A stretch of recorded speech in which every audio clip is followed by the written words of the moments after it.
તમે બધા જે લાગણી, જે રોષ, જે ગુસ્સા ના કારણે ગુજરાતના ઇતિહાસમાં પહેલીવાર માંડલ તાલુકામાં આટલા પાટીદારો ભેગા થયા છે, એ આપણો પાટીદારનું ગૌરવ, પાટીદારનો દીકરો રાજેન્દ્ર પટેલ, આપણા સરકાર ગમે તે કે અમારા માટે સન્માનનીય રાજેન્દ્ર પટેલ અમારા કુળનું, અમારા સમાજનું ગૌરવ છે. રાજેન્દ્ર પટેલ જિંદાબાદ. Doctor Rajendra Patel, doctor Rajendra Patel, doctor Rajendra Patel. તમે એક કલેક્ટરને જેલમાં પૂર્યો છે ખોટી રીતે.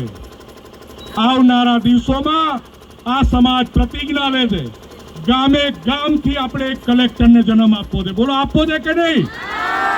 ગામે ગામથી એક એક કલેક્ટરને જન્મ આપવો છે કે નહીં? ગામે ગામથી એક એક કલેક્ટરને જન્મ આપીશું.